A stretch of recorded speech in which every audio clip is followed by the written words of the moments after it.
A lot of videos online about the seasons are from the viewpoint of the Northern Hemisphere. So this video is looking at seasons from the point of view of the Southern Hemisphere. Autumn in the Southern Hemisphere runs from March to May, and it feels quite different compared to the Northern Hemisphere. Instead of being tied to pumpkins and Halloween, it's the season that bridges the hot, often harsh summer with the cool, sometimes frosty winter. The sun begins to rise later and set earlier. The days get noticeably shorter, and the heat eases back. In countries like Australia and New Zealand, it's a relief after long, hot summers.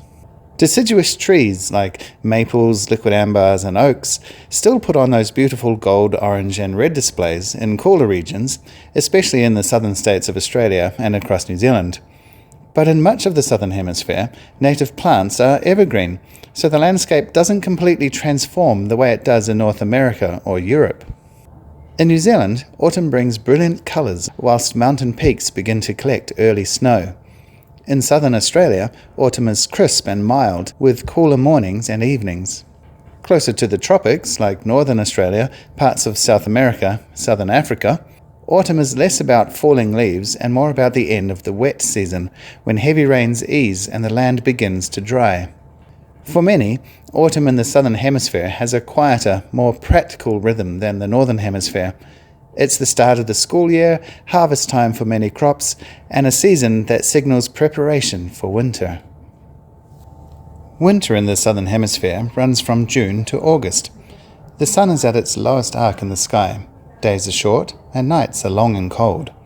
In many regions, the solstice in June marks the shortest day of the year.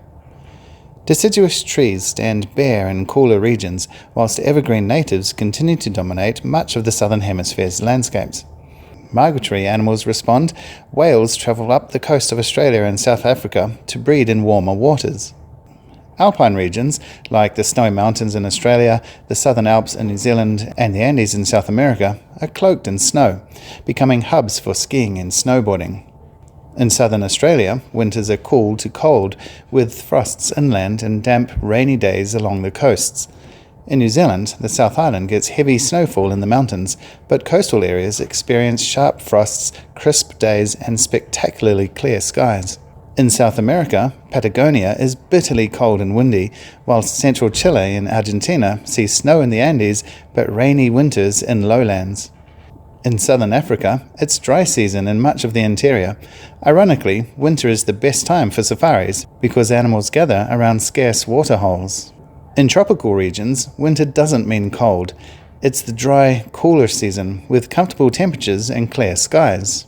Winter in the Southern Hemisphere doesn't have the same association with Christmas lights and snow as in the North, because Christmas is in summer.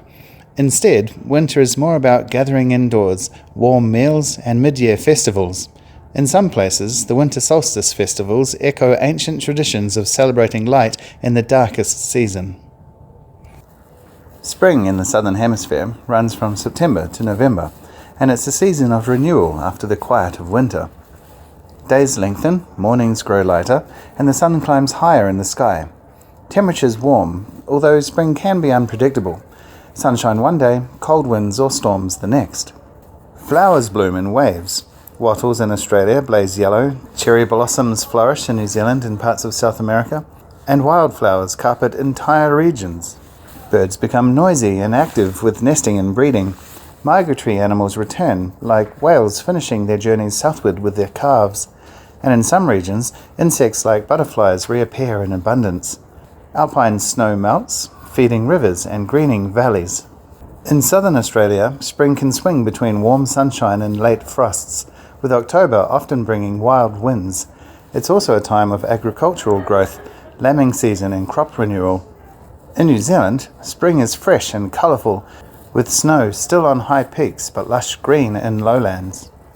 In South America, Chile and Argentina see orchards bloom and Andean meadows burst into life. In southern Africa, spring rains return to some regions, triggering bursts of wildflowers. In the tropics, it's the build-up season, hotter, more humid, and leading into the wet season. Spring in the Southern Hemisphere is associated with new beginnings and energy. It's the season of garden festivals like Floriade in Canberra, agricultural shows, and in many cultures, a time for renewal and cleansing.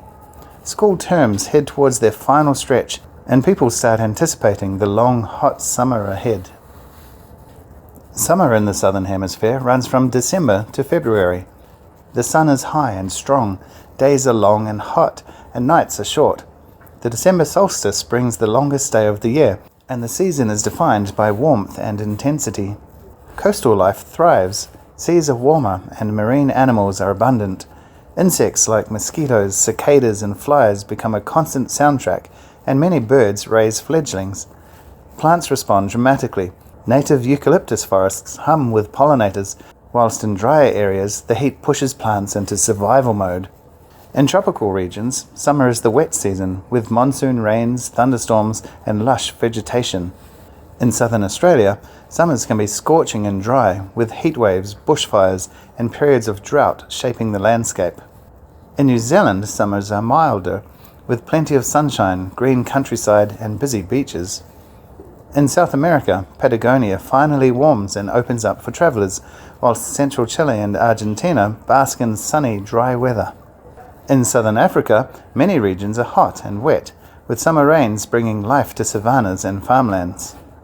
In the tropics, summer rains can be dramatic, cyclones in northern Australia, monsoons in Southeast Asia, and massive flooding events in South America. Summer in the southern hemisphere is very different to the northern image of snowy Christmases. It's all about beach holidays, barbecues, and outdoor festivals.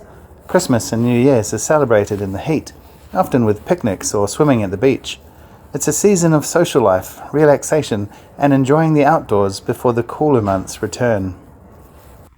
So there you go, the seasons from down south. Well, that's the video done. If you liked it, brilliant. Hit the like button and leave me a comment too. Now you know what to do. Go hit that subscribe button. We'll see you next time.